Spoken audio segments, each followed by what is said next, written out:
नमस्कार, live wire की खबर अब तक में आज के अंक में आपका स्वागत है और मैं हूं आपके साथ तारिका महाजन। तो आइए आगे बढ़ने से पहले नजर डालते हैं आज की प्रमुख सुर्खियों की ओर। जम्मू में आयोजित किया गया जश्न सेहत कार्यक्रम।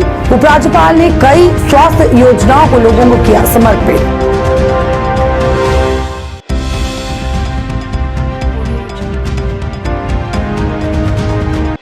कश्मीरी पंडित पूरन भट्ट के परिजनों से मिलने पहुंचे उपराज्यपाल मनोज सिन्हा, हर संभव मदद का दिया आश्वासन।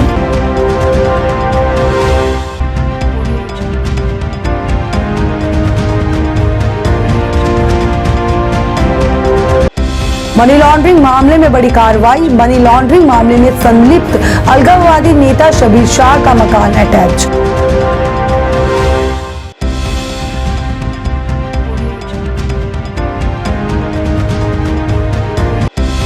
और कश्मीर घाटी में हो रही टारगेट किलिंग्स को लेकर राष्ट्रीय बजरंग दल का प्रदर्शन। पाकिस्तान का पुतला जलाकर जताया रोष।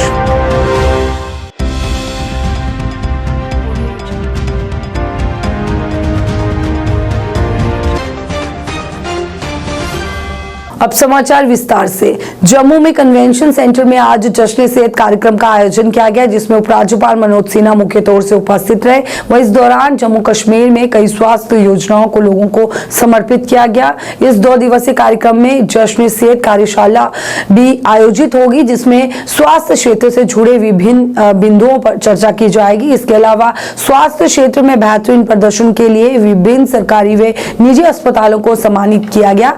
कार्यक्रम में उपराज्यपाल ने ई रूपी के अलावा एवी ई रूपी, ई सेहत, टेलीमानस सेल, राष्ट्रीय स्वास्थ्य मिशन का आधिकारिक तौर पर शुभारंभ किया। सम्मान समारोह में BIS के तहत 100% परिवारों को कवर करने के लिए जिला सांबा, कुलगाम, शोपियां, गांधरबल, अनंतनाग, पुंछ और पुलवामा प्रशासन को सम्मानित किया गया। इसी तरह सर्वश्रेष्ठ प्रदर्शन श्रेणी वाले टेरिटरी केयर अस्पताल, जिला अस्पताल, SDH निजी अस्पताल, निशे मित्रा आदि सम्मानित हुए। कार्यशाला में PMJY सेहत योजना, अस्पताल गुणवत्ता, क्लेम ऑडिट व फ्रॉड डिटेक्शन आदि पर चर्चा भी की गई। उपराज्यपाल ने कहा कि सरकार की यही कोशिश है कि जन जन तक इन सभी योजनाओं का लाभ पहुंचे।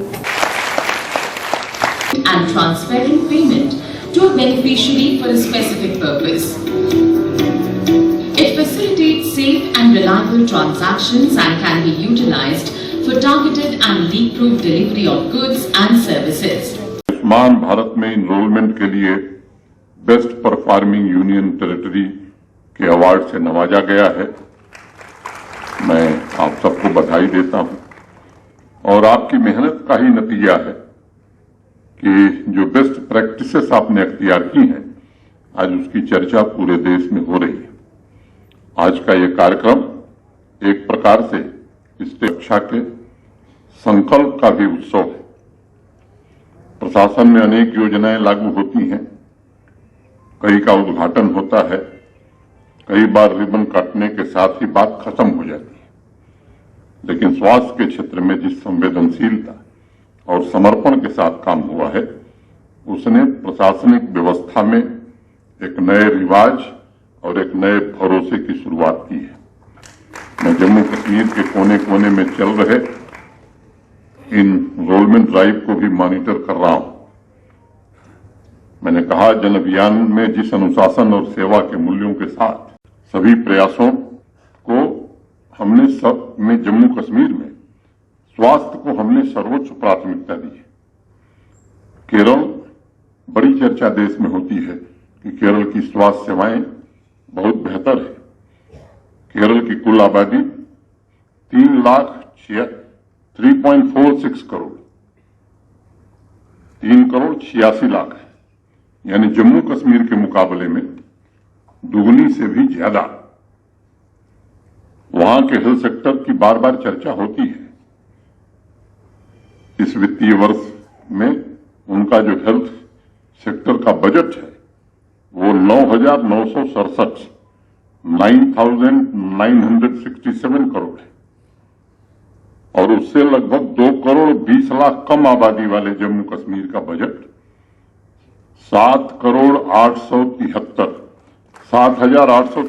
करोड़ 7,873 करोड़ है। यानी जम्मू कश्मीर पर पर्सन हेल्थ पर देश के किसी राज्य से ज्यादा खर्च कर रहा है। लोगों को समझने के लिए ये तुलना इसलिए जरूरी है कि जम्मू कश्मीर में आम आदमी के स्वास्थ्य को प्रशासन कितनी प्राथमिकता देता है और इसी को ध्यान में रखते हुए बेहतरीन हेल्थ इंफ्रास्ट्रक्चर और फैसिलिटीज को भी बनाया जा रहा है।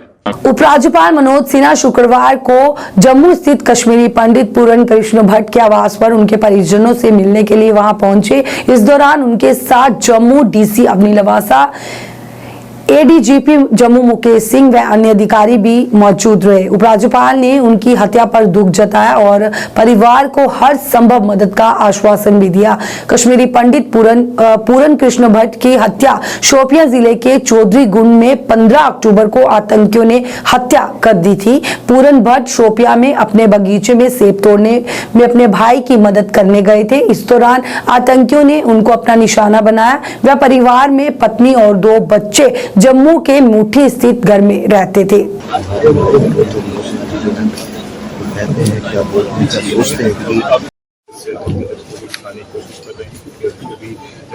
मनोज सिन्हा जो है वो के परिवार से मिले हैं और अब बाहर आकर हम उम्मीद करेंगे, कोशिश करेंगे उनसे बातचीत करने की। और अभी जो कश्मीरी पंडित डेलीगेशन अलग अलग हैं वो भी यहाँ पहुंचे हुए थे ताकि उनसे वो मुलाकात कर सके और अपनी जो साथ साथ समय देख रहे हैं तरीके के माध्यम से।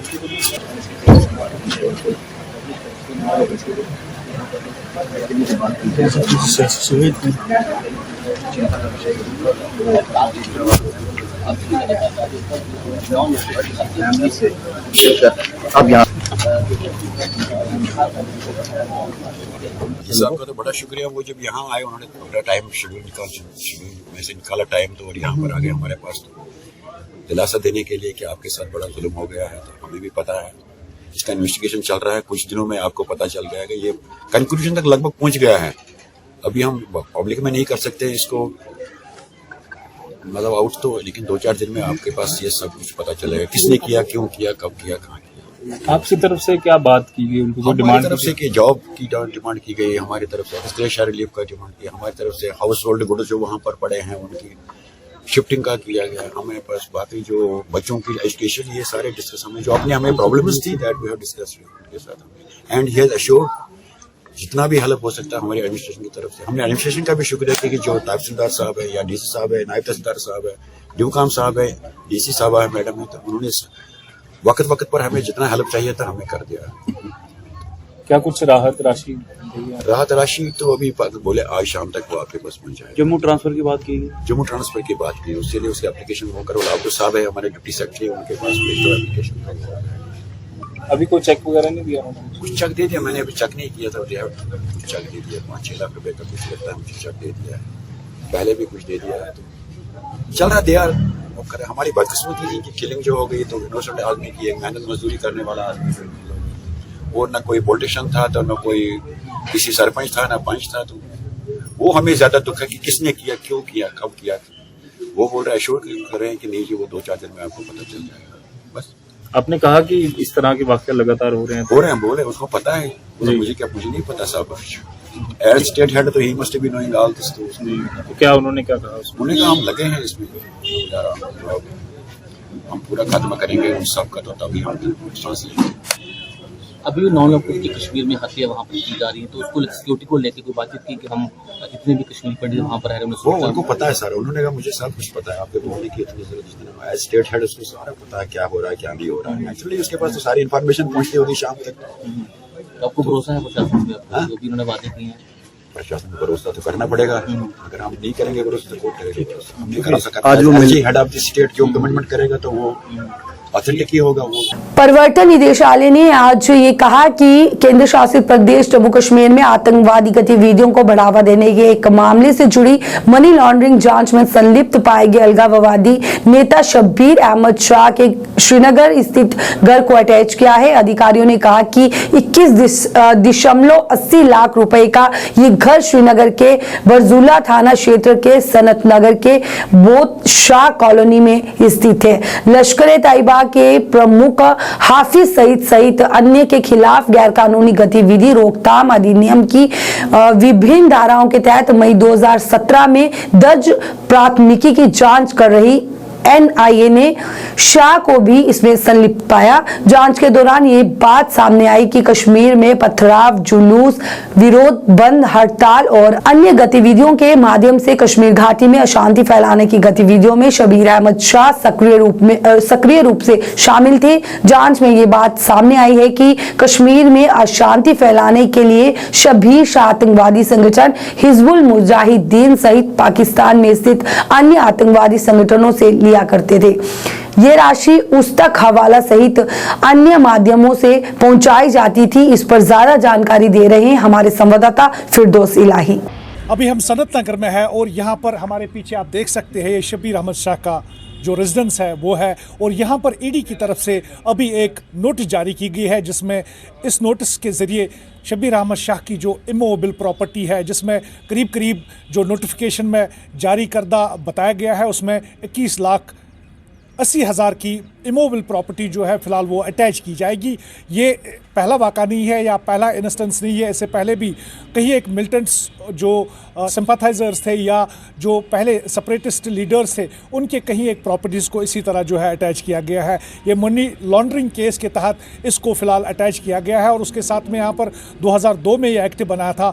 यही नहीं, यहाँ पर शब्बीर अहमद शाह को ये भी इस नोटिफिकेशन के ज़रिए बताया गया है कि इनके तार पाकिस्तान से जुड़े थे और हाफिज़ मोहम्मद सईद से भी इनके ताल्लुकात थे। फ़िलहाल यहाँ पर नोटिस जो है वो इनके घर वालों को मिली है और यहाँ पर अगरचे शब्बीर अहमद शाह की बात करेंगे, ये एब्रोगेशन से पहले यानी कि 2017 को गिरफ़्तार किए गए हैं तो तब से लेकर आज तक बिल्कुल वो जेल में ही है और उसके बाद कई बार इन्होंने अदालत का भी दरवाज़ा जो है खटखटाया था लेकिन फ़िलहाल वो केस जो है अंडर सब जुडिशियस है। अब जिस तरह से यहाँ पर आज ईडी की तरफ से इनको नोटिस जो है वो जारी की गई है जिसमें तमाम जो इसकी इमूवेबल प्रॉपर्टी है वो अटैच की जाएगी। फिरदौस इलाही, जाननवानी, JKC न्यूज़। शब्बीर शाह की बेटी ने कहा कि ईडी द्वारा हमें कोई नोटिस नहीं मिला है। वहीं इस मामले में शब्बीर शाह की सबसे छोटी बेटी ने मीडिया से बात करते हुए कहा कि हमें अभी तक कोई नोटिस नहीं मिला है। हम मीडिया से ये भी जानते हैं कि ईडी एक नोटिस जारी करता है लेकिन हमें अभी तक ये नहीं मिला है। नहीं आया, हमें मीडिया के थ्रू पता चल रहा है, so we don't have any notice here. ये घर बंद था? जी जी। अभी आप किस लिए आई थी यहाँ? एक्चुअली यहाँ हमारे हेल्पर हैं, he is with his family here, so उन्हीं से हम बोलने आए थे कि if they have to take out their things out क्योंकि हमें नहीं पता कि क्या होगा इसीलिए। अदरवाइज वी हैव जस्ट, हमें खुद मीडिया से पता चला, we have no idea about this. हमारे पास कोई नोटिस नहीं आई है अभी तक। So you are not getting any notification till now? No, we have not received any notice. Any phone or any message? Nothing.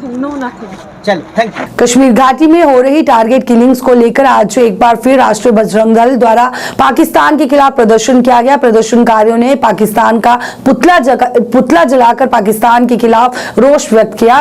Bajrang Dal के प्रधान राकेश बजरंगी ने कहा कि लगातार आतंकियों द्वारा मासूम लोगों को निशाना बनाया जा रहा है और पिछले काफी समय से कश्मीरी पंडित कर्मचारी भी सड़कों पर है, पर सरकार द्वारा इन मुद्दों को लेकर गंभीरता नहीं दिखाई जा रही। उन्होंने इस पर नाराजगी जताते हुए पाकिस्तान के खिलाफ कड़ी कार्रवाई करने की मांग की।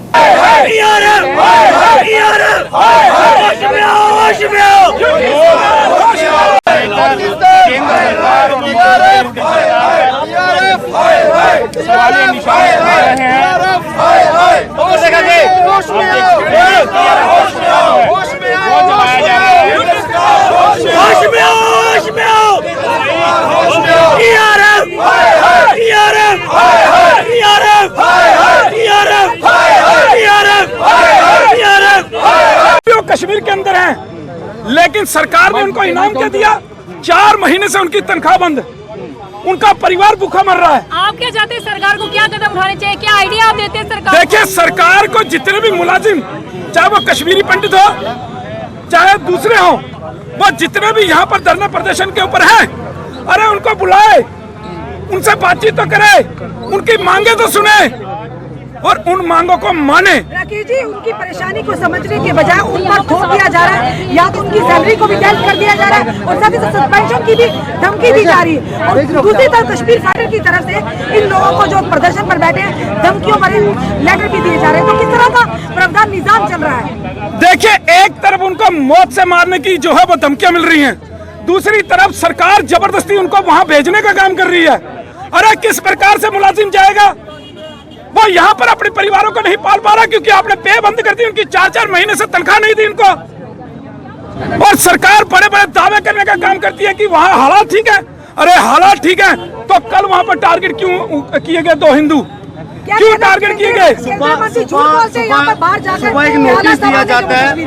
अरे कश्मीर जो दिल्ली से मंत्री चलते हैं सीधे कश्मीर के अंदर पहुंच जाते हैं, भारी सुरक्षा के बीच में वो मंत्री जो है वो चक्कर लगाकर दोहरा कर वो चले जाते हैं और ये दिखाने का काम करते हैं कि कश्मीर के हालात ठीक है। अरे कश्मीर के हालात अगर ठीक होते तो ये मुलाजिम जो है यहाँ पार्किंग सुबह नोटिस जारी किया जाता है, शाम को वारदात को अंजाम दिया जाता है। लेकिन पिछले 100 दिनों से सरकार इन लोगों को आश्वासन दे रही है कि आप लोगों को ट्रांसफर पॉलिसी दी जाएगी, आज तक नहीं दी गई। क्या लगता है कि आतंकवाद अपनी बात पे अटल है लेकिन सरकार अपनी बात पे अटल नहीं? देखिए, 168 दिन हो गए, 100 तो कहाँ 200 पूरे होने वाले हैं अभी। और इतनी देर से ये धरना प्रदर्शन है, क्या सरकार ने इनको बुलाया? क्या किसी यहाँ पर किसी भी बड़े ब्यूरोक्रेट या किसी बड़े अफसर ने इनको अपने पास बुलाया? क्या इनकी बात सुनी? नहीं।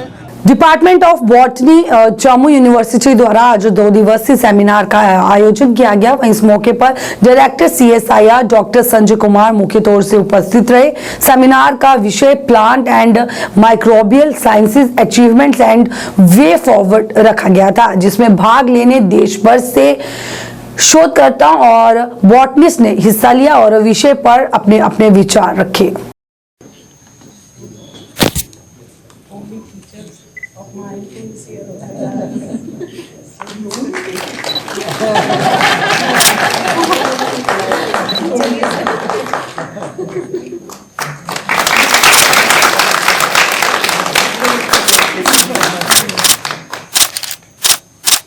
Masters in Botany from the University of Jammu and PhD in Botany from Kurukshetra University under the guidance of Professor R.S. Mehrotra. Very much. All the best to the young folks who are in the research at this time. After PhD, Professor Sungli joined as postdoctoral fellow, Division of Microbiology, IIM Jammu, and then as research associate in the same institute, Geeta Sungli. It's a once in a lifetime opportunity for me, and I feel deeply honored to be standing and speaking in front of my guide who has made me what I am today. Indeed, adoration, reverence, affection and love I proceed. I thank you all for witnessing this. I thank Namrata, this Geeta for speaking some good words about me. I do not know whether they are true or false, but yes, I try to do my best during the course of my stay in the department to motivate particularly the younger generation for gearing up their research work to the best of their ability. Botany department में professor हूँ और ये जो हम आज seminar conduct कर रहे हैं special assistant programme university grants commission के अंडर, उसकी डिप्टी कोऑर्डिनेटर भी हूँ। एक्चुअली ये हमारा 5 इयर्स का एक प्रोग्राम था जो UGC ने हमें बिकॉज ऑफ आवर अचीवमेंट्स हमें सैंक्शन किया था। So we were given approximately nearing 90 lakhs for this purpose. तो वो 5 इयर्स में इंक्लूडिंग द कोविड पीरियड हम लोगों ने रिसर्च वगैरह में इन्वेस्ट करके, तो हमारे बच्चों ने डिफरेंट फील्ड विजिट्स करके देन लैब वर्क्स के द्वारा अप्रॉक्सीमेटली 170-200 के करीब रिसर्च पब्लिकेशंस किए हैं और हम लोग सोसाइटी के लिए भी कुछ कर पाए। इन द सेंस हम लोगों ने काफ़ी मशरूम्स को अंडर कल्टीवेशन लाया और बहुत सारे ऐसे प्लांट्स थे which were at the verge of extinction, तो हमने उनकी कंजर्वेशन स्ट्रेटजीज़ जो हैं उनको जो है वो डिफरेंट मिनिस्ट्रीज़ को दिया है। तो in addition to the SAP इसी दौरान बिकॉज ऑफ आवर वर्क हम लोगों को काफ़ी और प्रोजेक्ट्स भी मिले हैं, जैसे मिनिस्ट्री ऑफ एनवायरनमेंट से, department of science technology, government of India से, स्टेट DST से, और ओवरऑल बहुत सेटिस्फैक्टरली हमने अपनी एम्स को पूरा किया है। तो ये सेमिनार हमारा इस सीरीज़ में लास्ट है। कुछ प्रोफेसर को फेलिसिटेट भी किया गया। जी। एक्चुअली सर हम लोगों का ये है कि कोई भी सेमिनार जब हम करें तो पहली बात कि बच्चे कुछ सीखें और अपनी अलायंस बनाएं डिफरेंट लैब्स के साथ, और तीसरा ये देखें कि ये जो डिपार्टमेंट बना है उसको शेप करने के लिए किन लोगों ने योगदान दिया। जम्मू संभाग में गेहूं की फसल की बिजाई हेतु इस्तेमाल होने वाली DAP खाद न मिलने पर जम्मू कश्मीर आम आदमी पार्टी ने सरकार पर निशाना साधा है और ये मांग की है कि जल्द से जल्द किसानों को गेहूं की बिजाई के लिए DAP खाद उपलब्ध करवाई जाए। मीरा साहिब क्षेत्र में आयोजित एक पत्रकार वार्ता के दौरान जम्मू कश्मीर आम आदमी पार्टी के प्रदेश प्रवक्ता ओम प्रकाश खजूरिया ने यह कहा है कि DAP खाद की कमी के कारण किसान गेहूं की बिजाई नहीं कर पा रहे हैं। उन्होंने कहा कि मौजूदा समय में किसानों को DAP की जरूरत है, लेकिन LG प्रशासन किसानों को खाद उपलब्ध करवाने में पूरी तरह से विफल साबित हो रही है और बिजाई का समय हाथ से निकलता ही जा रहा है। Incharge Aam Aadmi Party state organisation building team आज इस विशेष प्रेस वार्ता जो बुलाई गई है कि इस समय जम्मू संभाग के अंदर जो किसानों की इस समय गेहूं की फसल बीजने का एक सीज़न है जो कि 1 तारीख से लेकर 15 तारीख तक एक क्रूशियल पीरियड है, और इस समय जम्मू कश्मीर एडमिनिस्ट्रेशन की लापरवाही देखिए कि आज तक एग्रीकल्चर विभाग आज तक जो खाद के जो स्टोर हैं वहाँ पे DAP नहीं पहुँचा पा रहे हैं। मतलब किसानी भाषा में जिसे हम काली गोली कहते हैं, जब किसानों को वो काली गोली DAP नहीं मिलेगा तो वो किसान किस तरीके से गेहूं की उपज करवा पाएंगे। तो लिहाजा ऑलरेडी किसान जो पिछली फसल थी किसानों की जो धान की फसल थी उसमें भी सफ़र हुए, क्योंकि आपने देखा होगा रणवीर कनाल जो थी, रणवीर कनाल का कुछ हिस्सा टूटने की वजह से किसानों की धान की फसल तबाह हो गई थी। तो आने वाले दिनों में जो गेहूं की फसल लगानी है तो किसानों को समय रहते ना तो अच्छा बीज मिल रहा है और ना ही DAP मिल रही है। तो लिहाजा आम आदमी पार्टी ये जम्मू कश्मीर एडमिनिस्ट्रेशन से मांग करती है कि जल्दी से जल्दी जो खाद के स्टोर हैं वहां पे DAP उपलब्ध कराई जाए ताकि जम्मू के किसानों को समय रहते वो अपनी जो है गेहूं की फसल बीज सके और अलग सब्जियां। लगभग 2.5 लाख हेक्टेयर जो भूमि इस समय जम्मू कश्मीर के अंदर जो इस समय अगले 15 दिनों में उनको DAP की जरूरत है, जबकि हर एक किसान को एक कनाल में अंदर 5 से 7 किलो DAP डालना पड़ता है जिसे हम काली गोली कहते हैं। तो 1 किलो भी सरकारी गोदामों के अंदर या जितने भी स्टोर हैं खाद के स्टोर हैं उनके अंदर DAP उपलब्ध नहीं है, जिसकी वजह से किसान सफर कर रहे हैं। तो ऑलरेडी किसान कभी मौसम की मार और कभी नहर की मार और इस समय जो सरकारी तंत्र की मार झेल रहा है। लापरवाही है Jammu Kashmir state duty administration की कि आज तक अभी सभी स्टोरों पे जो खाद मुहैया होनी चाहिए थी और अभी तक खाद मुहैया नहीं हो रही है। तो लिहाजा आम आदमी पार्टी ये मांग करती है कि जल्दी से जल्दी स्टोरों पे वो खाद पहुंचाई जाए ताकि किसान अपनी फसल बीज सकें। आज उधमपुर के जिला आयुक्त कॉन्फ्रेंस हॉल में एंटी करप्शन ब्यूरो द्वारा विजिलेंस अवेयरनेस वीक 2022 का आयोजन किया गया, जिसमें जिला आयुक्त कृतिका ज्योत्सना मुख्य रूप से मौजूद रही। वहीं इस कार्यक्रम में anti corruption bureau SSP Udhampur Reasi Mohammad Rashid Bhatt द्वारा कार्यक्रम में मौजूद लोगों को भ्रष्टाचार के खिलाफ जागरूक किया गया और लोगों से अपील की गई कि भ्रष्टाचार का हिस्सा ना बने। वहीं इस कार्यक्रम में अलग अलग विभागों के अधिकारी व कॉलेज व स्कूलों के विद्यार्थी भी इस दौरान मौजूद रहे। Chief guest DC ma'am, guest of honour, central vigilance commission की डायरेक्शंस के अनुसार ये हफ्ता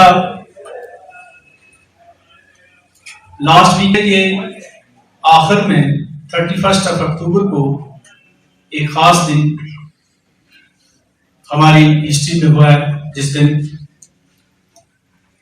हमारे the iron man of India Sardar Vallabhbhai Patel का बर्थडे होता है। उन्हीं की याद में जिन्होंने हिंदुस्तान, ना हम रिश्वत देंगे ना हम रिश्वत लेंगे, तो क्यों ना यहां से स्टार्ट किया जाए।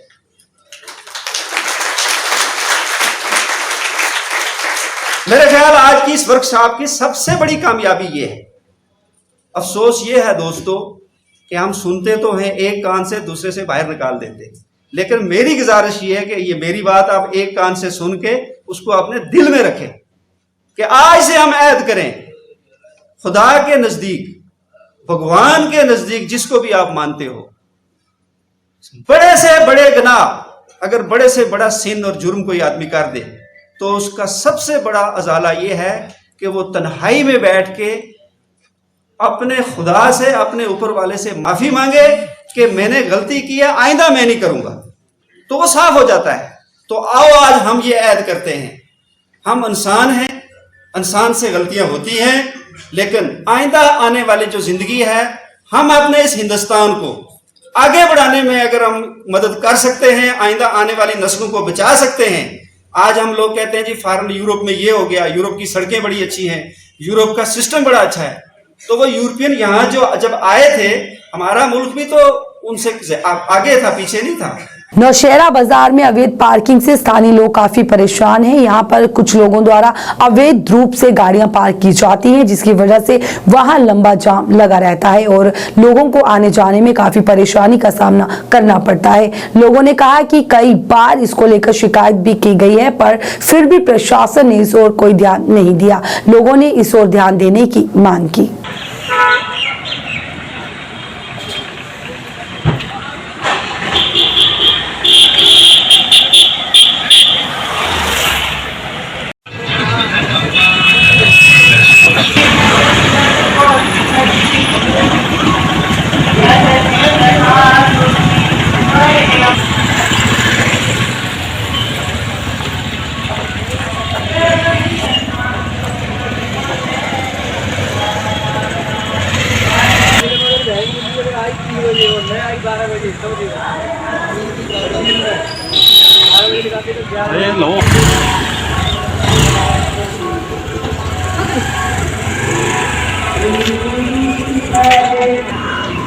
रनसू केबल कार परियोजना को शिवखोड़ी धाम के आधार शिविर रनसू में बनाकर शुरू करने तथा रनसू में हर प्रकार के निर्माण कार्य पर रोक लगी होने के कारण आज स्थानीय सरपंचों और पंचों ने धरना देते हुए प्रदर्शन किया। आज सभी जनप्रतिनिधि एक साथ इकट्ठे हुए, वहीं इस दौरान नारेबाजी भी की गई। धरने के दौरान बाजार को पूरी तरह से बंद रखा गया। धरना प्रदर्शन में स्थानीय व्यापारी भी शामिल रहे। बाजार बंद रहने के कारण शिवखोड़ी यात्रा पर आने जाने वाले लोगों को काफी परेशानी भी उठानी पड़ी। इस मौके पर इलाके में मौजूद अन्य कई प्रकार की समस्याओं को भी उजागर किया गया। गौरतलब है कि समस्याओं का समाधान नहीं होने के कारण पंचायत पोरा कोटला और तयोट के जनप्रतिनिधियों ने बैक टू विलेज चरण 4 का बहिष्कार किया था। एडमिनिस्ट्रेशन भारत माता की जय, भारत माता की जय,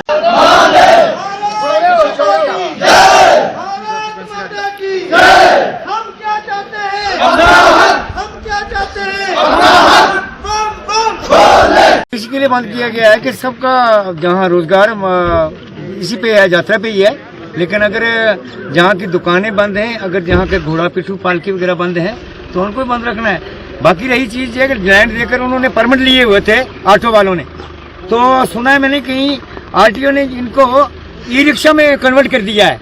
ये नहीं हम चाहते, क्योंकि उन्होंने अपनी जमीनें भी दी हैं, ऑटो भी परमिट दिया ऑटो का, वो ऑटो कहाँ छोड़ेंगे बेचारे। डेवलपमेंट फोरम की एक स्ट्राइक की गई है, ये की गई है कि जो रनसू तो 2.5 घंटे का रास्ता जो शिवखोड़ी आन जाना सारा 2.5 घंटे यात्री यात्रा करिए वापस आता, उत्थे एक रूवे लाया जाता, जिहदे कन्नै सारे का कारोबार जो ठप्प हो जाता। माता वैष्णो 13 किलोमीटर है उत्थे रूवे नहीं लगा रनसू की ज्यादा लब्बा दा इत्थे अगे बन डे यात्रा अस चाहते हैं डे नाइट यात्रा होनी चाहिए। ये कुछ लोगों की चालबाजी है जेडे रनसू की यात्रा की बिल्कुल खत्म करना चाहते हैं। अस बिल्कुल एक इहदे पर अड़िए खड़ोते दे हैं कि असें रूवे नहीं लगना देना और टाउन प्लानिंग जेडी प्लानिंग की गई है वो बिना लोगों की पूछे बगैर की गई है। डीसी साहब ने उनको रेजुलेशन डाल के दिया था, 200-300 आदमी हमने साइन करके भी दिए थे कि हमें जो रोपवे लग रहा है ये हमें नहीं चाहिए, क्योंकि हमारे जितने मजदूर लोग हैं सबका बिजनेस प्रभावित हो रहा है और हम भूखे मर जाएंगे अगर ये लगाते हैं। और भूखे मरने से बेहतर है कि हम लड़ते हुए मरें।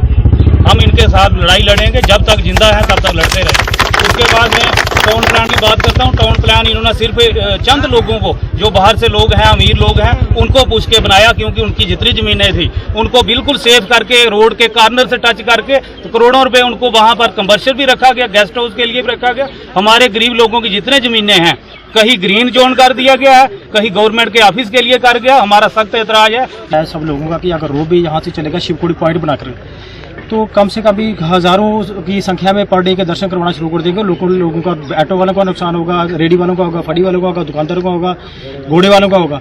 तो हज़ारों मजदूर जहाँ काम करते हैं, एक पंचायत नहीं है हमारे पास सराउंडिंग का अबाउट 10 पंचायतें हैं, कुछ रजौरी की हैं, रियासी की हैं। तो बड़ी देर तक एडमिनिस्ट्रेशन ने हमारी बात को नहीं समझा कि इनकी भी कोई अप्रोच है। DDC साहब 2 दिन पहले गए हैं हमारे पास रियासी मैडम जी के पास, फिर भी हमारी बात को नेगलेक्ट किया जा रहा है। इसके लिए हम सख्त एतराज़ करते हैं और टिल फर्दर डेट तक, जब तक प्रशासन चाहेगा कि हम इनकी बात नहीं सुनेंगे तब तक हम भी यहाँ ग्राउंड पे रहेंगे। और हम लोग जब तक हमारी कोशिश तब तक है जब तक हम गरीब लोगों के साथ हैं। लाइव वायर की खबर अब तक के आज के अंक में बस इतना ही। तब तक के लिए मुझे तारिका महाजन को और लाइव वायर की पूरी टीम को दीजिए इजाजत। आप देखते रहे लाइव वायर न्यूज। नमस्कार।